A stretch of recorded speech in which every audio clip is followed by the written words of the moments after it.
All right. I believe.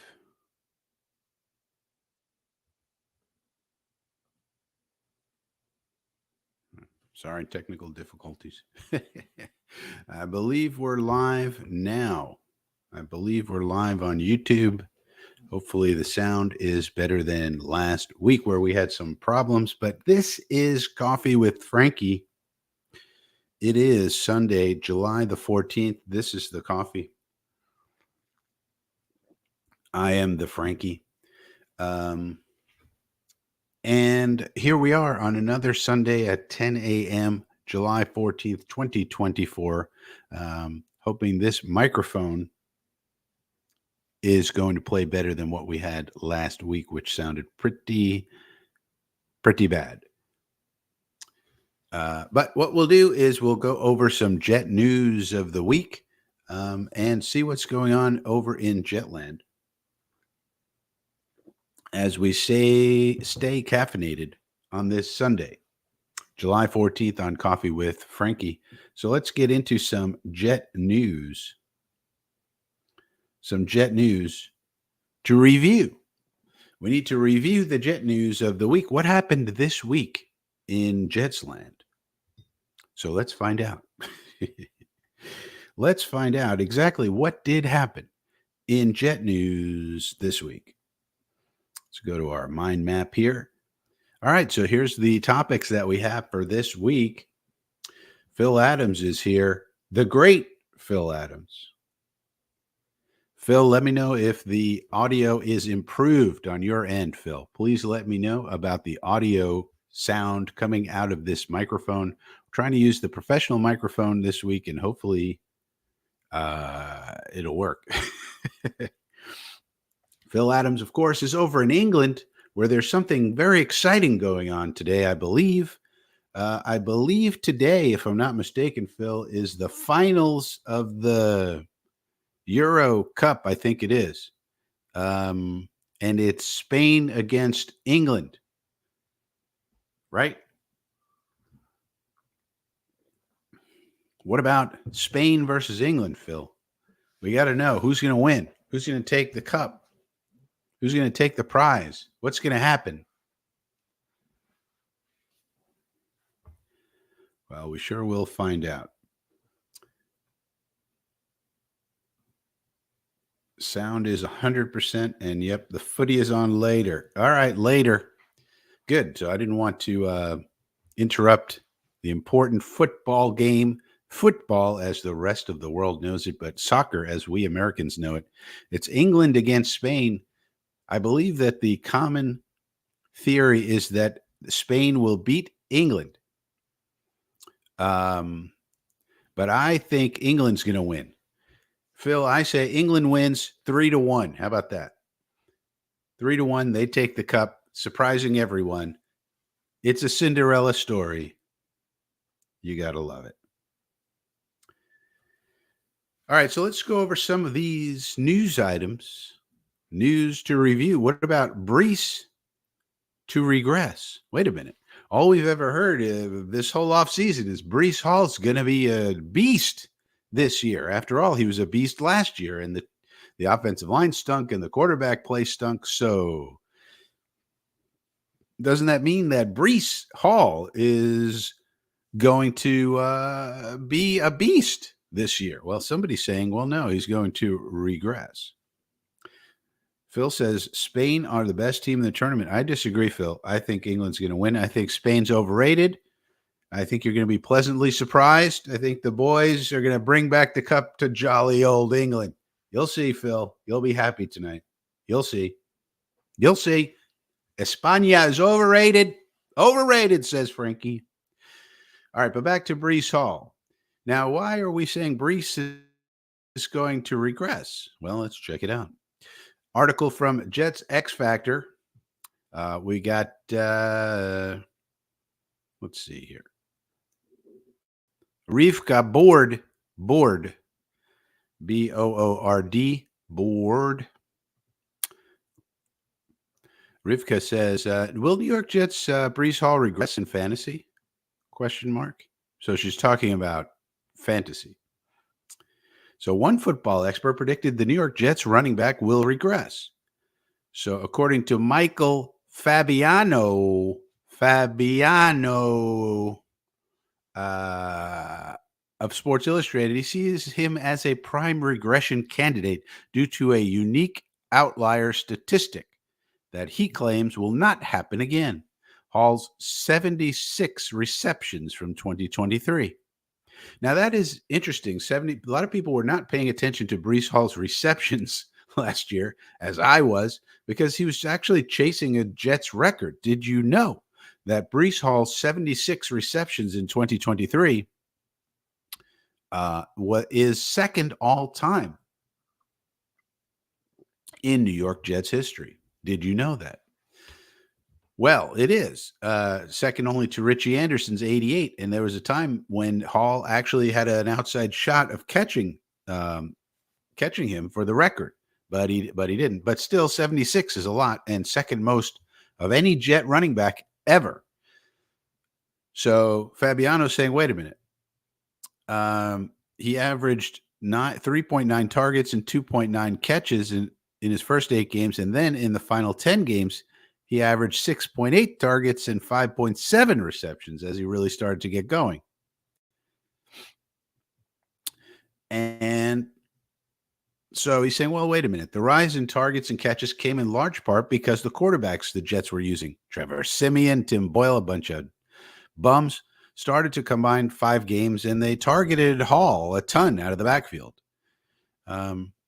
The duo combined to target running backs in nearly 30% of their pass attempts. By comparison, Aaron Rodgers only targets his runners as receivers in just 20.7% in his last season in Green Bay.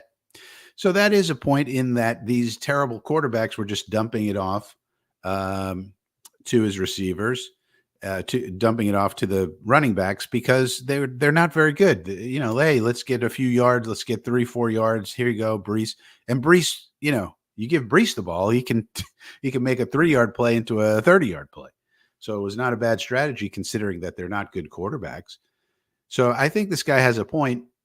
So in terms of receptions, he may regress. And even Rivka Board says Fabiano certainly has a point. And so I think it's fair to say his pass receptions may take a step back.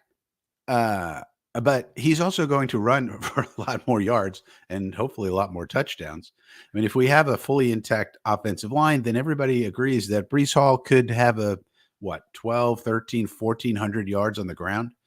And so, yeah, he may not have 76 receptions again, but he's going to have a lot more yardage and hopefully a lot more touchdowns. And she brings up how important Elijah Vera Tucker is, which I have talked about many times.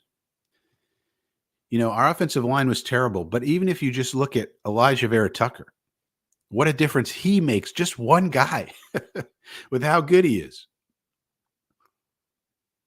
Right? With AVT, 7-5 record, 21.2 points per game, which is still low, but Breece Hall, 6.08 yards per carry. This is, in case you don't know, very, very high. So an average running back is usually around 4.4 YPC. So if you see a guy 4.4, 4.5, 4.6, you know, that's about league average, and that's a good, solid running back. That's okay. Anything above that, they're great. Below that, then not so good. So 6.08 is ridiculous.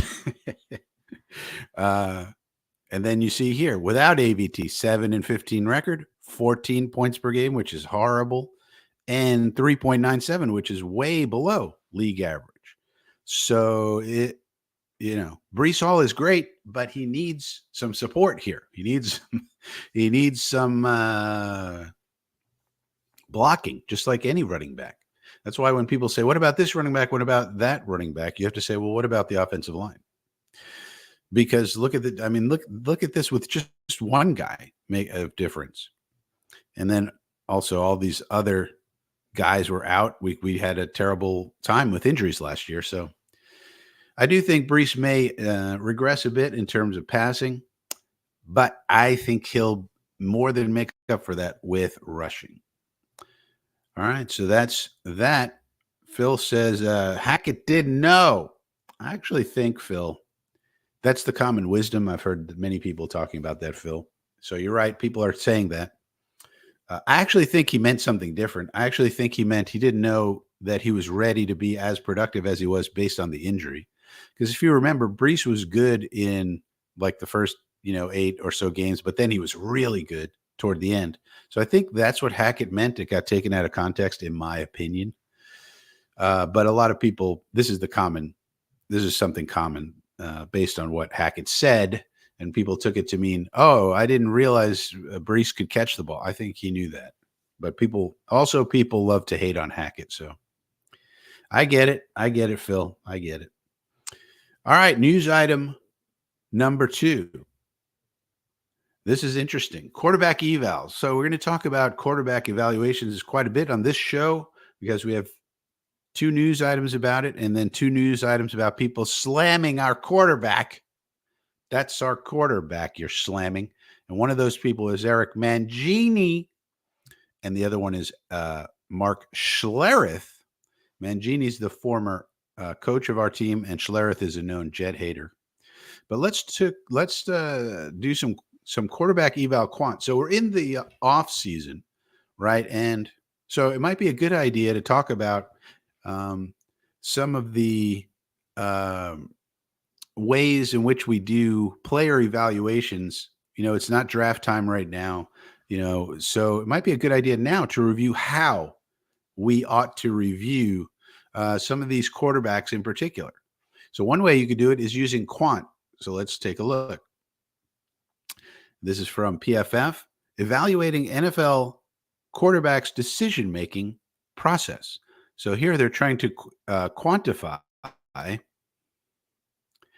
their decision-making process, which is interesting. All right, so then they explain their methodology. In recent years, football analysts have developed numerous metrics attempting to quantify quarterback performance and production, quarterback expected points per play, QBR, and other ways of doing so. But up until this point, at least publicly, nobody has attempted to quantify the QB's process or his decision-making, how well a quarterback positions himself for success based on his attempt selection.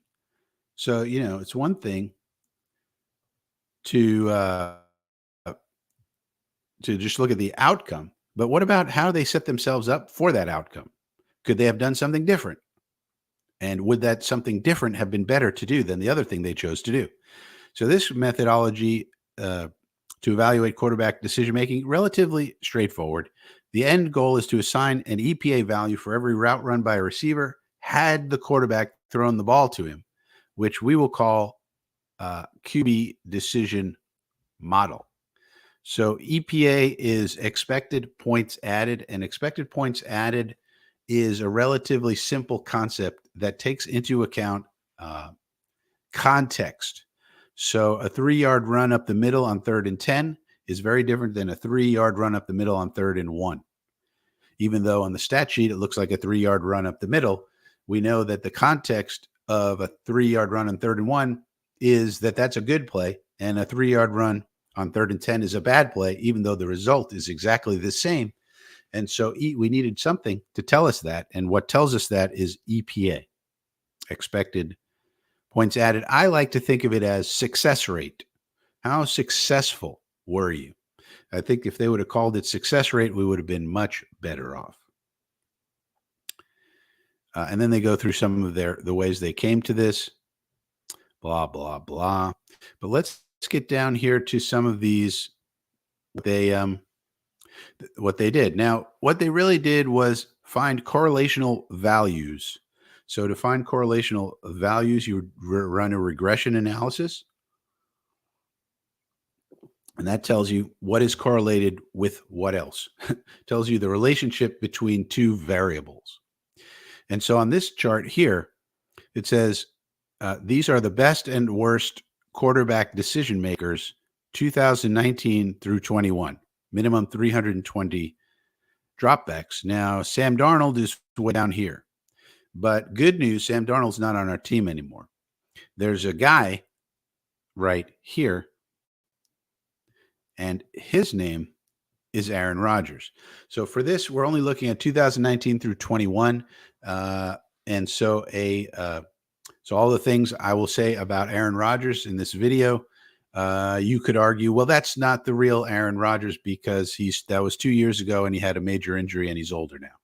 So those are the arguments against it. But I still think it's valuable to take a look and see where he stands. So basically, this is saying Aaron Rodgers is number 2 after Tom Brady, Aaron Rodgers, Lamar Jackson, Matthew Stafford, so forth and so on.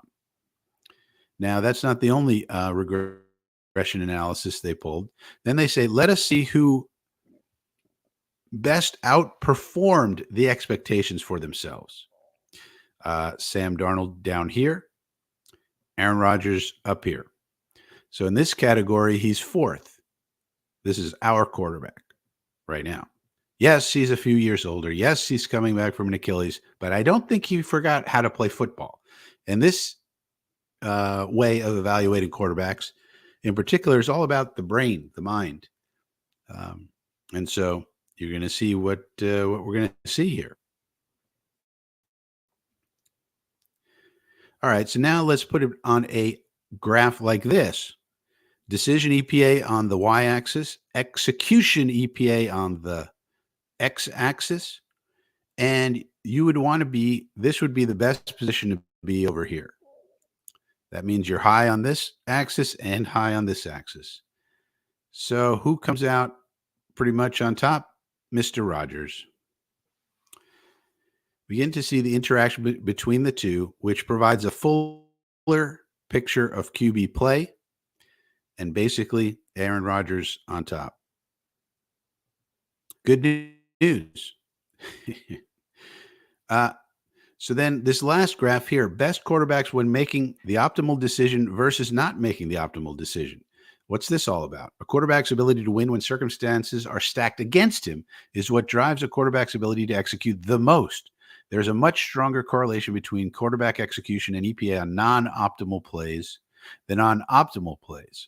This is to say that against talented secondaries or when no receivers are open, a quarterback's ability to generate offense and throw receivers open is the most predictive of his total production. Okay, great. Who's number 1? Oops. That'd be Aaron Rodgers. So you got Kirk Cousins, Justin Herbert, Matthew Stafford, Jimmy Garoppolo, Patrick Mahomes, Joe Burrow, Derek Carr, Phillip Rivers up here. All of this, but way out ahead of the pack, Aaron Rodgers. Numero uno. Here's Sam Darnold. So all of that is to say this is a good, nice way to quantify quarterback play. And we got the guy who's top of the list pretty much all the ways you want to measure it. And the only thing you can say is, yeah, but he's older now, and that was 2 years ago, and he's 40 years old, and he's coming off injury. Okay, but I don't think he forgot how to play football. I really don't. Now, let's review one other thing on here that I mentioned this week on my podcast. We have a podcast. Check it out. You can check it out on YouTube or anywhere you get your podcasts. It's more of an audio thing. But this week's podcast is about a fella named Arjun Menon. So who came up with all of this information and, all of these models? Well, there's 2 guys here, Arjun Menon and Judah Fortgang. They came up with all this stuff, and this is the kind of thing that Arjun in particular can do. Now, why is that important? Well, guess who hired Arjun Menon? That's right, the New York Jetsies. We got him. So this is just one example of the kind of thing that Arjun can do. Well, a lot of people can do this, but this is published on pff.com, so I guess not that many people can do it.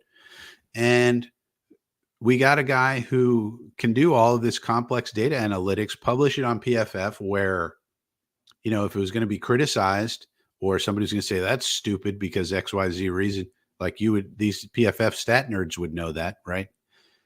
And so he was able to publish it on arguably the biggest stat nerd site around. So I think it's a very big deal that the New York Jets have hired Arjun Menon. Nobody's talking about it but me. But I think this is a huge, huge, huge, huge deal for the New York Jets. And I think we're going to see some improvement in our data analytics, which means that could improve our what? Our decision making on the field. Because that's the whole point of all these models and predictions and all of these stat nerdy kind of things is really to help you make better decisions on the football field in real time as you need to.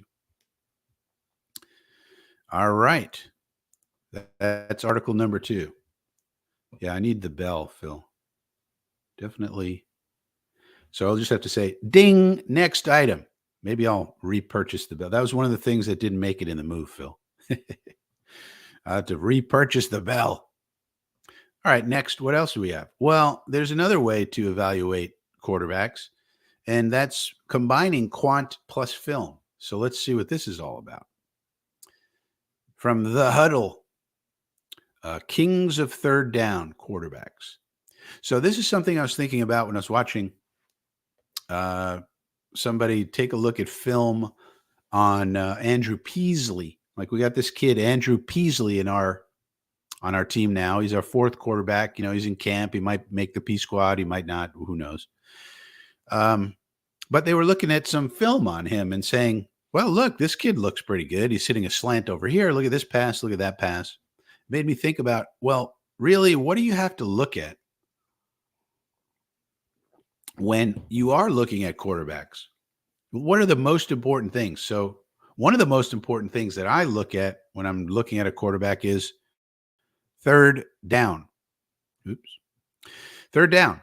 How often is he converting third down? And specifically third down and long. When it's third down and long, the defense knows you're passing. That's when it's hardest to pass. That's when they're going to be in their pass defense. That's when they're going to send their rushers most of the time, a lot of the time. And so if you're able to consistently convert third downs and fourth downs, if you go for those, that is a much better indicator of your quality as a quarterback than just hitting first down 5-yard slants and whatnot. On first down, it's not clear whether you're going to run or pass. So the defense doesn't know. When the defense knows you're passing, how good are you at passing? Right. And I would also then, in addition to that, is the red zone. So how good are you in the red zone? Why is the red zone important? The red zone is important because the field is condensed. You now have much less space. So the defense has much less field to cover. So if you can execute in that condensed field situation, that would be something else I would look at. So basically third down, fourth down, and red zone. So here's third down rushing, but who cares about rushing? Third down passing. So you can see here, the top of the group is only 52%.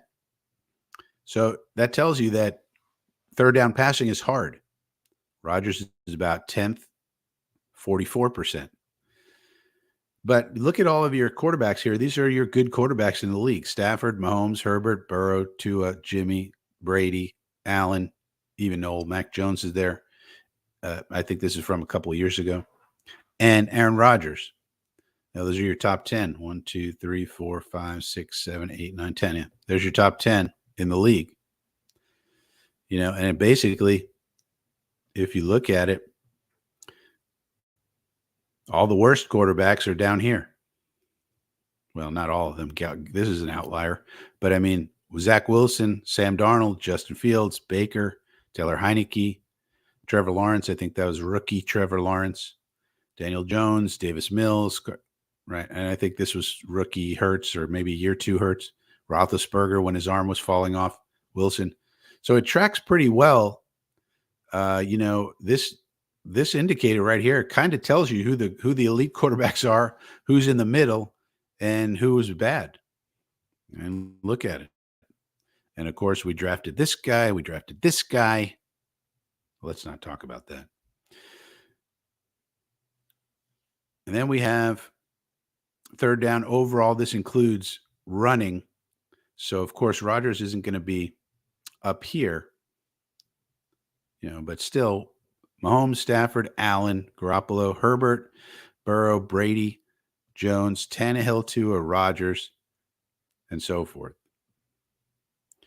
And so it's just important to know that when you're looking at a quarterback, here's Zach and Darnold, geez, Daniel Jones. The New York franchises have not had luck with quarterbacks of late. But it's just good to know that when you're watching these quarterbacks, especially you're watching them in college, right? And they make a play on first down and you go, wow, look at that throw. Well, you have to put it into the context of, okay, he made a nice first down throw. That's not as impressive as consistently making third down throws. In my opinion, that's a little scouting point. All right, next news story. Ding. There's the bell for you, Phil. All right, Eric Mangini slams the Rodgers. A lot of people love the Raj. A lot of people hate the Raj. Let's see what this is about. Former coach Eric Mangini slams Aaron Rodgers for all the noise that is brought into the building. All the noise. I don't think he's bringing that much noise, but let's see what Coach had to say here. Why isn't this working?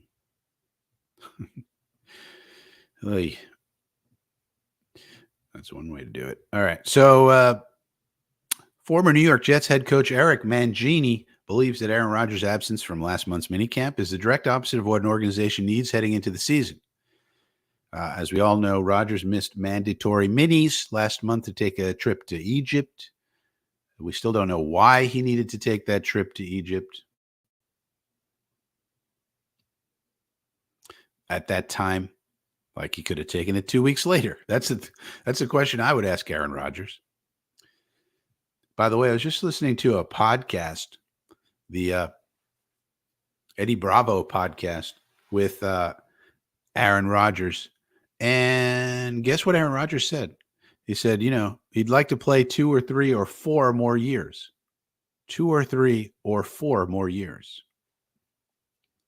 And he said, but you got to have luck with that along the way. So basically what he was saying is if he's healthy, I think it's possible that if he stays healthy, no major injuries, he could play for us for the next 4 years. How amazing would that be?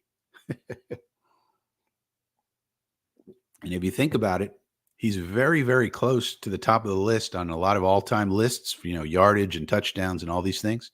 If he plays 4 more years, I mean, now, as we're going to get into in the next news story, he's got to win a couple more championships to be, put on the Mount Rushmore. But it's hard to imagine, but let's say Aaron Rodgers and the Jets win 2 championships in those 4 years. And so then he would have 3 all time. I'm sorry, but it's going to be basically Brady, Mahomes, and then Rodgers. And at the end of it, it may be Mahomes, Brady, Rodgers. But I think he's got to go up there if he has 3. We'll see. But Mangini says it all matters. And I really like Aaron Rodgers as a quarterback. And I predicted the Jets would win the division last year if Aaron had played. And I do believe that he still has the ability to win, Mangini said. What's disappointing about that situation is he was the one who talked about the importance of limiting distraction. He was the one that would talk about the importance of focusing on only football. That's true enough. And all the things that he preaches in the press conference. And then you get into this situation where he misses the mandatory minicamp. And I get that he was at the voluntary part, and I think that's great. But it's not a secret when mandatory minicamp is. This year was actually a little bit earlier than last year's.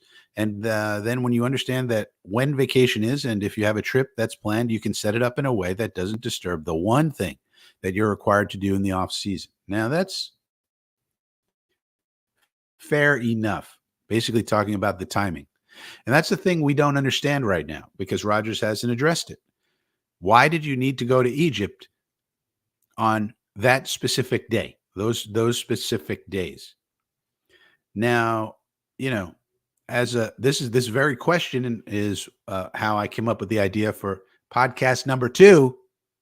pimping out the podcast. Check out the podcast, everybody, where I come up with a fictional reason why Aaron Rodgers needed to go at that particular time to Egypt and could not put it off to the next week or the next week. But it's exactly this question. Why did you need, no one cares if you go on vacation to Egypt, fine. But why did you need to go at that particular time? Now, maybe there is a reason, and maybe Aaron Rodgers will tell us that reason. And then this all goes away if it makes sense. Hopefully it'll make some semblance of sense. But until then, this is going to be the criticism. Why did you have to go to Egypt at that particular time? That's the one thing that doesn't make sense. And so I agree. But now the other thing is, who is Eric Mangini? So should you worry too much about Eric Mangini's opinion? Well, let's look up Eric Mangini and his record.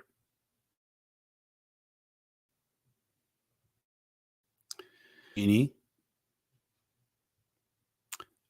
had this record as a head coach: 33-47. Is that good? No.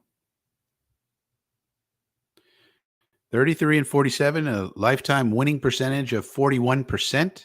That's pretty bad. He also lost the one playoff game that he got into, so he basically made the playoff 1 year out of 5. So is this guy a good head coach? Should we listen to his opinion? Should we care a lot about Eric Mangini's opinion? I would say no. This guy was a 41% winning percentage coach, means he mostly lost all the time. Made the playoff one time and lost. He's never won a playoff game. This is what he is. I mean, basically the thing, this Eric Mangini was basically one of these many guys who were associated with Bill Belichick, who the other teams in the league said, well, hey, this guy learned under Belichick. Let's get him over here and he'll be as good as Belichick. And that has failed over and over and over, whether it's Josh McDaniel or Romeo Crennel or basically anybody else who's ever been associated with Bill Belichick has not been able to replicate the success anywhere close to Bill Belichick. And even Bill Belichick could not replicate the success of Bill Belichick when he did not have Tom Brady playing quarterback for him. His record is below 500 without Tom Brady. Greatest coach of all time, 6 rings, no rings under 500 without Brady. So that's who this is. He got a chance with the Jets because we give everybody a chance who's never had been a head coach before. He came in, had a good year, 10-6. We made the playoffs, got lost to the Patriots. Then 4-12, 9-7, 5, and then we fired him. The Cleveland Browns picked him up, 5-11, 5-11, gone, never coached again in his life. So again, this is just another guy who basically got jobs because of Bill Belichick. So I don't think we should really worry too much about Eric Mangini. But nonetheless, he makes a point that's an obvious one, which is, why did you have to go, Aaron, at that particular time to Egypt? That's a fair point. I want to know. And if I was a reporter, that's the first question I would ask him. First question I would ask him. Phil says, well, it ain't noise, it's attention. Yeah, exactly. And especially, I mean, it's the off season. So I think Rodgers was really talking about the off season for the most part. I mean, for talking about the regular season, like we need to get these distractions out of here in the regular season. Phil says, winning with the Jets is a far greater achievement than winning with New England Patriots. Far, far greater. Yeah. So if Rodgers can win 1 or 2 titles with us, I mean, but Brady has 7, Phil. I mean, you can't 7. The only person who's going to challenge Tom Brady potentially is Mahomes, because he's got 3 and he's 27, 28 years old. So he's got a shot. But you're not going to, when a guy has 7 and he has all of the elite stats that Brady has, accumulated in a career. When you combine those two things, there's no way you can knock Brady off unless you get up to 7. The only person who's has a chance to get up to 7 is Mahomes, at least right now. I mean, that's going to be tough for anyone. 7, it's incredible, and it is what it is. You know, It is what it is. All right, next article. Ding. Schlereth slams Rodgers. All right, let's see what this is all about. Mark Schlereth says that Aaron Rodgers isn't an all-time great. He's sitting at the kids' table. Well, let's see what this is all about. By Christian Dyer. Aaron Rodgers is not among the best quarterbacks of all time, according to Mark Schlereth. In talking about the all-time elite, Schlereth said that the Jets quarterback is at the kids' table when ranking QBs in NFL history. Schlereth, when talking on the Stinkin' Truth podcast, so he's got a little podcast. Now, Mark Schlereth is known as Stink. That's his nickname. That's why it's called the Stinkin' Truth. The reason he's known as Stink is because he would pee in his pants before every game, literally. So let's not. We probably shouldn't take advice from old Stinky Pants Schlereth, but he makes a fair point, actually. He says, Aaron Rodgers was a 4-time MVP, won Super Bowl, won. He says, so that's what he's knocking him for. The dynasty that never was. We called the Green Bay Packers the dynasty that never was. And it's true. He made it to a lot of NFC championship games and then lost. Rodgers and the Packers, they had a long period of success, and they made the playoffs a lot and made it to the NFC championship game a lot, but they failed in that championship game a number of times and only went to the Super Bowl once, and he won that one, but got one. And he said, if you invite the greatest quarterbacks of all time to dinner, and it's like Thanksgiving, and there's one main table and then the kids' table on the side, Aaron Rodgers is sitting at the kids' table because he's got one championship. You don't get to sit with Joe Montana and Tom Brady and multiple Super Bowl winners at the big boy table. I'm sorry. Until you find, and I don't know what that criteria would be, but until you find a better criteria for judging guys, well, and this isn't a terrible point. So for one thing, for the elite quarterbacks, you have to have elite statistics, which means you were one of the best at your position, over a long period of time. You have to have all pros and Pro Bowls and the statistics and all that. That gets you in the door. And then you got to have championships on top of that. And so that's why Tom Brady's number one. Tom Brady has 7, and he has all the all pros and Pro Bowls and statistics to be considered amongst the elites. But for example, you can't consider Joe Flacco, equivalent to Aaron Rodgers because they both have 1. That doesn't work because Flacco doesn't have the Pro Bowls and all pros and statistics to be in the conversation of an all-time great. Same thing with, Nick Foles. You can't throw Nick Foles into the conversation of greatest, into the conversation of, who's amongst the greats who have won one championship. Like you can't, that doesn't work. It's not how it works because Rodgers has 4 MVPs and he has all pros and Pro Bowls. So he's in the conversation, but he does have to take a backseat to Tom Brady. He does have to take a backseat to Mahomes. Right now, he has to take a backseat to Montana because Montana has 4, I believe. And so, yeah, right now it's probably Montana, Brady, and Mahomes. And then the other guy, so the guy to compare Rodgers to right now historically is actually Drew Brees. So Brees doesn't have the MVPs. He might have 1, but he's got Pro Bowls and all pros, and he's got 1 ring. But Rodgers is going to have better. He has more MVPs, so he's got to be above him for that. But Brees has a lot of compilation statistics. He compiled a lot of yards. But nonetheless, this is a fair point, I guess. You want to knock him because he only got 1 so far. And that's why I'm saying if Rodgers adds 2 more rings, 1 or 2 more rings to his legacy, then you really have there's no argument you can make. He's got to be up there, especially if he gets to 3. But 2 would be amazing. Yeah, and then you have to factor in if he does it for the Jets, you got to weigh that a little bit. There's got to be a weighting factor, I believe. So interesting. But Schlereth is also a known Jet hater. And in fact, Mark Schlereth one time, I believe, got into a little spat with Green Bean, of all people. You mess with Green Bean, you're going to have to go through me, buddy. Do not start a stupid argument with Green Bean. You have to mess with a lot of people, not just me. Not a good idea, Schlereth. Go pee in your pants. Stink. Imagine peeing in your pants before every game. And that's what you become known for. Okay. So I don't think we should really care too much about Mark Schlereth's opinion, but at the same time, he does make a fairly obvious point that Rodgers only got the one.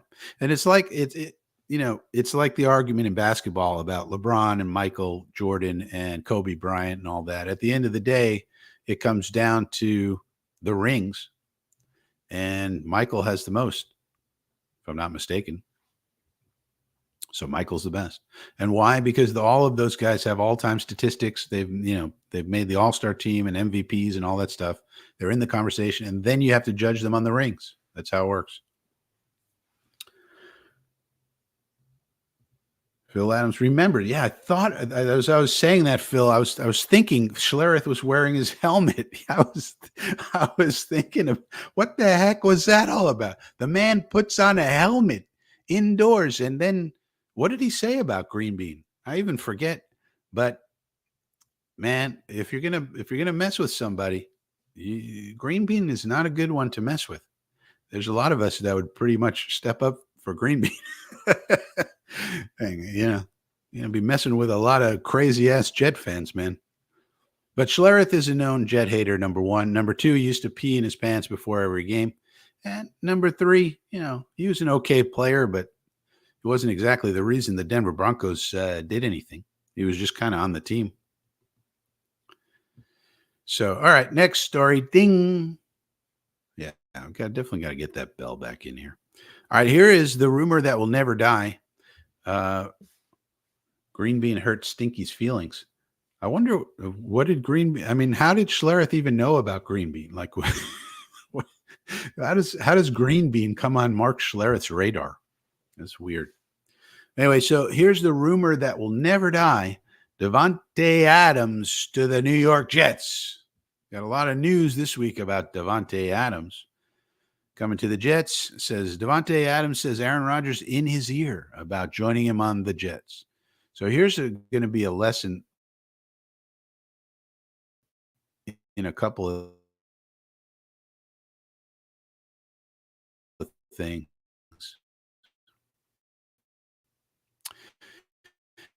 So that's not what I wanted. Aaron Adams again during his round at the golf tournament. But this is about Kay Adams. No relation to Phil Adams, I don't think. Kay Adams on Up and Adams show on FanDuel TV. And if you watch this interview, one of the things that an interviewer will do is kind of put words in the mouth of the interviewee. So she says, she questions him. She doesn't say something like, has Aaron Rodgers discussed playing with you again? She says, is Aaron Rodgers in your ear about playing for the Jets or whatever? Oh, and then Davante Adams, again, they're not related either. There's a lot of Adamses here: Kay Adams, Davante Adams, Phil Adams, all the Adamses. But then Davante says, "Oh yeah, he's in the ear." So then that's the headline, right? But it's basically a lot of people do this when they don't want to do interviews, and most athletes don't want to do interviews at all, but they know they have to do them to keep their what's known as the Q score up, and that helps them. That Q score helps them get sponsorships and stuff like that. So they do these interviews. They're reluctant to do them. They don't want to do them, but they kind of have to do them. So they stay in the public eye so that they can get marketing deals. And so they're just sort of reluctantly there being interviewed. So when she uses the language, "Is he in your ear?" to Davante Adams, he just says, "Yeah, he's in my ear." And then that becomes the headline. So I'm sure they have discussed it. But as we've discussed with Brandon Ayuk, another person who could potentially come into our team. We could make it work with Devontae Adams or Brandon Ayuk if we wanted to. We do have money, but we'd have to push money into the future, and that's a bad idea for us because we have a lot of young players that we need to sign. Garrett Wilson, Sauce Gardner, Breece Hall, Jermaine Johnson, AVT. We got to sign all these people. So getting a guy who makes $30 million out, even if he would have to do a massive restructure of his contract. We could do restructures of some guys on our team, but that means pushing money into the future, and then that money's there in the future when we need to pay all those guys.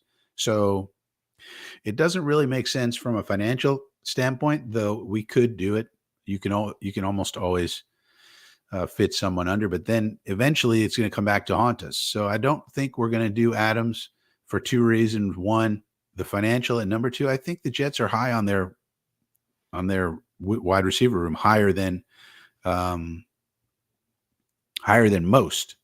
I think they're pretty happy with Mike Williams and Malachi Corley and Xavier Gibson and Jason Brownlee, in addition to Garrett Wilson, which isn't to say that, if circumstances changed, if we had injuries and it's the middle of the year and we're doing well, but we have a big hole at wide receiver due to injuries, and the Raiders aren't doing well and they want some draft picks, they could change them. But that's the other thing about this is why would the Raiders want to get rid of Devontae?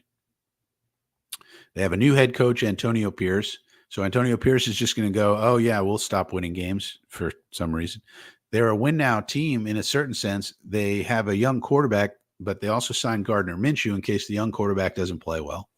The young quarterback is Aiden O'Connell, and he was up and down, last year, and they're going to find out what they have in him. But if he doesn't work out, they have Gardner Minshew.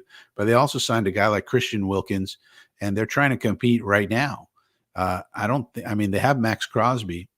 If they trade Devontae Adams and they say, we're losing, the season's not going well this year, let's say by the trade deadline, we're going to go into full rebuild mode. Well, now you got to pretty much trade Wilkins and Crosby and anybody else of value, because you're going to go into a 3-year rebuild, and then Crosby's not going to be there anymore. Wilkins not going to be there anymore. Anybody of value is not going to be there anymore. So I just don't see that happening. I don't think Antonio Pierce wants to be somebody who's saddled with a bad record, of a rebuild, as he moves forward. I just don't think he wants to do that. And so I don't know. I just don't see it happening. I think it's a very low chance, I would say. Could it happen? Yeah. If circumstances lined up, you never know. But same thing with Ayuk. I don't think so. But the rumors will never die. Garrett Wilson also said something about it, and Breece Hall said something about it. So as soon as they get asked about it, what do you expect them to say? So these reporters go to them and say, "What do you think about Devontae Adams potentially joining the Jets?" Like, what do you want them to say? No, that would be terrible. We don't want Devontae. He's one of the best wide receivers in the whole league. Of course, they're going to say, "Yeah, sure, bring him on here." They could, it's kind of a weird position to put them in. What do you expect them to say? We got Jason Brownlee, so we don't need to. We don't need Tay. We got Jason Brown. Like, that would not go over well. So of course they have to say, "Yeah, sure, I'm all for it." And then, but of course, as soon as they do that, then everybody jumps on it and says, "Hey, Breece Hall said this, and Garrett Wilson said that." Doesn't really matter what they say. All right, next news item. Ding. Defensive shortcomings. Wait a minute. How can we have any defensive shortcomings? We have a great defense. What are we talking about here? Another article by Rivka Board, Boord. Why she needs a second, I don't know. That a New York Jets concern that flies under the radar. All right, here's this New York Jets concern could affect an entire phase of the game. If there's one thing New York Jets fans count on, it's the team's defense. Well, right now, yeah. If there's one part of their defense fans question, it's the safety position. And if there's another, it's how Will McDonald and Hassan Reddick will replace Bryce Huff and John Franklin Myers.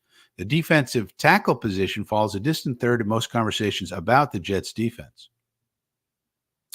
Perhaps it's because Quinnen Williams is a top 3 defensive tackle in the NFL. Maybe it's because fans have confidence that Robert Saleh and Jeff Ulbrich can get the most out of Javon Kinlaw. But on the newest episode of the Scoreboard podcast, I enumerated my concerns with the Jets' defensive tackle room. Why I think it could be the single biggest problem on their defense.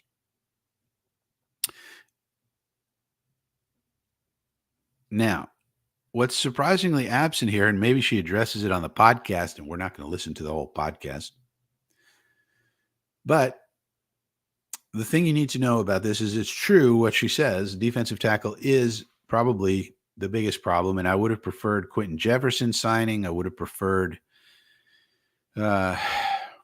maybe another signing, other than Javon Kinlaw, especially because we gave him $7+ million guaranteed. Now they think they can get the most out of this guy. I'm not so sure. But the thing you need to know about this is that out of the 4 things that correlate, so we talked earlier about correlation, and the things that correlate to winning are the following. The number one thing that correlates to winning in the modern day era of football, which is 2012 to now, the number one aspect of football that correlates to winning is passing efficiency. So if you have an efficient pass game, then you increase your chances to win the most out of everything else. What's second? Second is pass defense. So having a good pass game defense is the second most highest thing correlated with winning in the modern day NFL. So we have a good pass rush. We have a good defensive secondary, of course. And so that's that. The third most thing that's correlated with winning is running offense. So to have a good running game. And the fourth most is running defense. So this is what the data tells us. It's very clear. So if you're going to have a weakness, and in a league where you can only allocate so many dollars to so many people because of the cap, if you're going to try to get by cheaply somewhere, it should be on your run defense. And so that's why you have a Javon Kinlaw and Solomon Thomas and the kid we signed out of Arizona. These players are relatively cheap, although we gave Kinlaw probably too much money, I think. But Solly Thomas is relatively cheap, and the kid out of Arizona is relatively cheap. So we're trying to plug holes in the middle of the defense in the least important area, which doesn't mean it's not important, but it means it's the least important out of the 4 aspects. And you would think that Rivka Board, who is sort of a statistics person, would tell you that, and maybe she goes into that in the podcast. I don't know. That is where you would want to spend the least amount of money. That's also why safeties don't make that much money.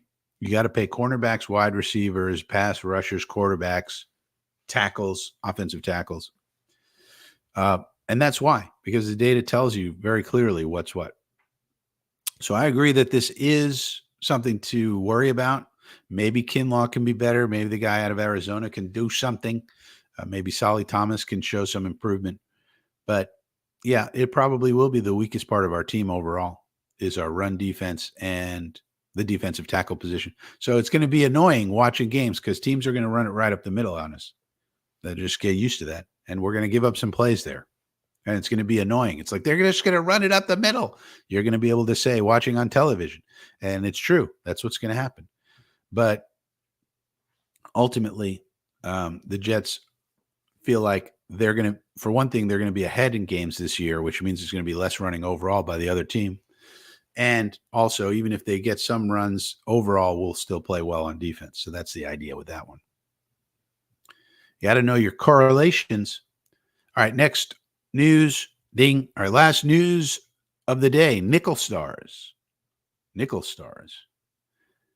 What's this all about? Well, on Match Quarters, they say, welcome to the golden age of the nickel defender. So this is something that a lot of people still don't understand. One of the key components of a modern defense is the nickel position, as sub packages have become the new base. Let's examine the nickel position through the lens of Roger McCreary. So here we see that as more offenses transitioned into the NFL spread area, spread era, the natural reaction was for defenses to get lighter. The NFL's use of base defense, and it's still called base, even though it's only used from about 27 to 21% of the time, you still call it base for some reason, even though your base is really nickel. And it's certainly true for the Jets that we're a base nickel team. In 2019, the average NFL used 5 DB alignment 55% of the plays. Today, that number sits at 6 base. Only the Buccaneers and Steelers ran a traditional base defense on more than a third of their snaps. So there you go. Personnel on the defensive side of the ball has predictably gotten smaller and more athletic, which is why teams are scouring the earth for hybrid defenders that can play multiple positions on the field. The NFL goes through predictable cycles, and we are beginning to see the next phase. Offenses are starting to use 12 personnel and 21 personnel and even 13 personnel at higher rates. These bigger formations force the defense to make choices about personnel. The problem is now that the spread has won, and they're not returning to the days of Neanderthal ball or 3 yards in a cloud of dust. You don't pay quarterbacks like Patrick Mahomes $500 million to hand the ball off to a running back. So let's take a look at some statistics here. And we see, in fact, something that is confirmed with my drive charting as well. The Jets are second in the league in nickel. So we're in nickel, according to this, 80.6%, and that seems right to me. 80.6%. Now, we do have 2 variations of our nickel. So when you see Michael Carter on the field, Michael Carter II, that's our regular old nickel. But then when you see somebody like Ashton Davis on the field instead of Michael Carter, that's our big nickel or 3 safety package, but it's still really nickel. So the way to think about this is really, if you if you're watching the game and if you see Jamie Sherwood in the game, that's our 4-3. So that's our third linebacker is Jamie Sherwood. If Sherwood's in there, that means that Ulbrich thinks that the other team is going to run. That's what that means. If you see Michael Carter in there, that means that Ulbrich thinks the other team is going to pass.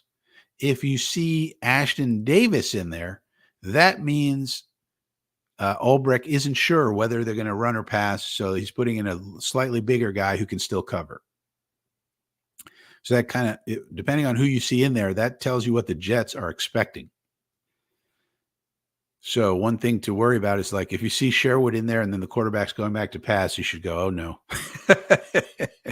Uh-oh. They're doing something we didn't expect.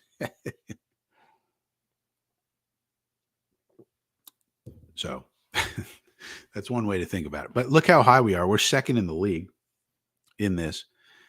And it gets a little frustrating. I do think, it's like, why? Sometimes it's like an obvious run down, but Carter's still in there. And you're like, why isn't Sherwood coming in? So but we are up there. And this is confirmed by my charting as well. The other thing to keep in mind, this says 10.6% 3-4. I don't think that's correct. One of the things that got messed up is that Jermaine Johnson is technically a linebacker because he changed his number to 11. So in all of the data for the NFL, and when they have these huge databases, Jermaine Johnson is a linebacker, technically. So when he's in the game, unless they make some sort of manual adjustment to it, it seems like the Jets are in a 3-4 where the fourth linebacker is in, or a 3-3-5, say. But they're not, because Jermaine Johnson's not a linebacker. He's a defensive lineman. So that's something to keep in mind. I don't even think this 10.6%, I don't think that's right. We're never in 3-4. Hardly ever. Very rare. Very rare. I would say it's more like 1 or 2%. But I bet you that's what's screwing up that data right there. You can see the league. I mean, it's a nickel league. Look at all these nickel percentages. This was practically unheard of 10 years ago. So this tells us a couple of things. One, this tells me that Michael Carter is going to get paid. We cannot not have Michael Carter. You could argue that Michael Carter II is one of our most important defenders, even though he gets absolutely no credit, no publicity, no nothing. Really. He really doesn't. And he should, because he's so good. And nickel is such a hard position to play. If you think about it, a nickel cornerback might have the hardest job out of all the cornerbacks, because they don't have the sideline to help them out. The guys on the outside, they're very important, DJ and Sauce, but they have the sideline to help them out. The nickel guy does not. So in a lot of ways, a nickel cornerback has the hardest job of them all, and we got one of the best, even though he doesn't get any publicity. He hasn't won any awards or been on a Pro Bowl team or anything, which ironically helps us in terms of the contract negotiation. So I think it's very important that we sign Michael Carter II. The nickel position is just an invaluable position when you have one of the best of the league, especially if they have not been to a Pro Bowl or All Pro, which means they can use that sort of against him in the contract negotiation. So maybe we can get him a little bit cheaper than we would be able to. Like Sauce is going to cost $1 million zillion, $1 million billion zillion gajillion dollars, and you pay him because he's worth it. But Michael Carter, you have to pay because you can get him at a reasonable cost. Michael Carter is going to cost you probably $10 million a year, and I would sign Michael Carter to a 3 or 4 year deal, 10 million, 30, 40 million, good to go. Let's go. Because this graph just tells you the value of a guy like that. And I would even sign Ashton Davis. Get Ashton Davis here for another 2 or 3 years. Give him a nice deal. He backs up. I mean, if you think about Ashton Davis, he plays nickel for you, even though it's called big nickel with a safety. He plays the nickel position for you. The second thing he does, he backs up both safety positions, so he's a backup there. The other thing he does, he plays on all four core special teams, and he's the punt protector. So he does a lot on this team. I mean, he's a big role that hardly anybody talks about. So, and you can get him fairly cheap. I mean, probably it's going to be hard for a guy like that to get some kind of big deal on the open market. I mean, Justin Simmons can't even get a deal. Well, he'll get a deal eventually, but he even has to wait. I mean, Jamal Adams just signed for the league minimum. That's Jamal Adams. He's got 2 All-Pros on his resume. How much could Ashton Davis really command? So there's a guy you could target that's not going to break the bank, but plays a big role for you. Those are the guys you should get. That was actually my concern with Ty Johnson. A guy like Ty Johnson, even if he's not great, the price you can get him for and the role he can play for your team, he's giving you surplus value for the price. That's why I liked the idea of a Ty Johnson so much. Well, it's the same thing for Ashton Davis. Is he going to be making Pro Bowls and All Pros? No, but he's going to play very important roles for you, and multiple roles, multiple backup roles, big nickel role, and special teams role. Get that guy, sign him. Let's go, Joe Douglas. Let's go. Let's get him on the team. Let's sign him. And this is something to keep in mind when talking about the defense. I mean, it's a nickel defense league. Too many people are talking about 3 4s and 4 3s and all this. It's a nickel league. That's what it is. It's where we are. All right. So that's it. That's the Jet News in Reviews. And where are we? It's 11:09. All right, Phil. Anything else you want to talk about? Any questions? As you can see, it's going to be hard for me to rebuild the audience for this this channel. We don't exactly have a lot of people coming in for these live streams, but it takes time. It takes time.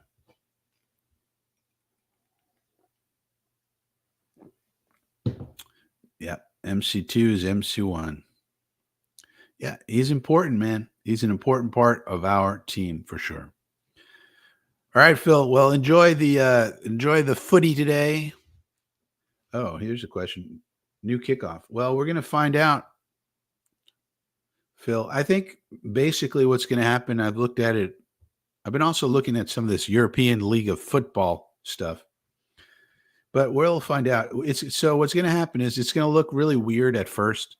Like when we start looking at it, it's going to be like, whoa, what is this? Because it's odd. I've seen it on the other leagues and it looks a little weird. Like the guys are just standing there. It's like, why aren't they moving? But then once the guy catches the ball, it's pretty much the same. You know what I mean? Like the guy catches the ball, then everybody starts blocking and the guy runs. So we're going to have to see what the coaches scheme up for it. We don't know that part of it. But ultimately, it's going to look weird at first. Then after a couple of games, after looking at it, it's going to be fine. You get used to it. Your eyes will get used to it. And we'll see what happens. I mean, but the main thing is that now there's going to be less kickoffs through the end zone. So you're going to have to pay attention now to the kickoffs. The last few years, they kicked it off and it went through the end zone and it was like a boring time. Then they went to commercial and da-da-da. Well, now you're going to have to pay attention to the to the kickoff. It's not going to go through the end zone that much, only very occasionally. So kickoffs are a play now. So it's like you get all these extra plays, actually. So it should be actually more exciting because we're getting extra play. Like the kickoffs through the end zone, that was terrible. That's a terrible play. Who wants to watch a guy kick it off and it goes through the end zone? Like that's extremely boring. So they rightly identified this is a terrible play. It's not bringing any value. It's slowing down the game and it's not exciting. But at the same time, they didn't want to have guys get hurt, which was happening with the old kickoffs. So this is the compromise they came up with. I think it's good. I think you get more exciting plays. Nobody wants to see the ball go through the end zone. That's stupid. So that's not going to happen. You're going to have to. So you get more exciting plays in the game. That's awesome. There also should be less injuries because guys are not basically running downhill 1,000 miles an hour, which was causing the injuries, and getting like massive momentum because they have to freeze until the guy catches the ball. So that's good. So there shouldn't be as many injuries. So that's good. And then it's going to come down to how are the coaches going to scheme it up. Now, the good news is the Jets have one of the best special teams coaches in the league. Everybody says Coach Boyer. So that's the good news. If anybody's going to scheme up something really good, it'll be Coach Boyer. So, and we got a bunch of dudes. I mean, if Tariq Cohen makes the team, that's going to be a great story. But even if not, we got guys like Isaiah Davis, Xavier Gibson, others. So we should have enough dudes who are going to be return people because you pretty much have to have 2 return people back there now. So we should have enough guys to do these returns. And then with Coach Boyer, I feel pretty confident that we'll do well with it. Everybody says Coach Boyer is one of the best special teams coaches. So it should be exciting. It'll make the game more exciting and, you have less dead plays. So I'm looking forward to it. I think it'll be an improvement. Any other questions, Phil? Before we call it a wrap for this Sunday.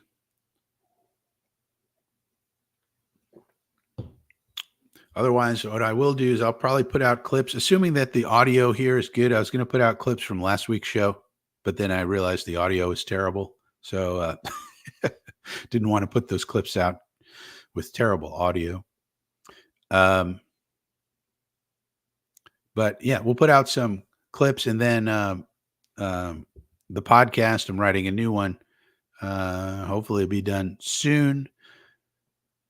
So yeah, tune in to that podcast. You can get the podcast anywhere you get your podcasts, including YouTube. The clips, of course, will be just on YouTube. Again, assuming good audio out of this microphone that I'm talking into at the moment. Okay, Adam says audio is superb now. Okay, good. I would hope so. This is my professional microphone that I do the professional voiceover work with, so I was hoping it translated through. So that's good. And that's all right. So that's the case. Then I'm going to cut these up for clips throughout the week. Hopefully, somebody will want to watch them. And we'll continue to do the podcast. And then we'll be back here next week, Sunday at 10 a.m. And remember my prediction, Phil. England over Spain, 3-1. We're going to have an upset. Everybody's going to be freaking out. How did Spain lose this? You watch, man. You watch. England's going to take the trophy home back where it belongs, some would say. Let's go, England, and let's go, Jets. And I'll see everybody next week.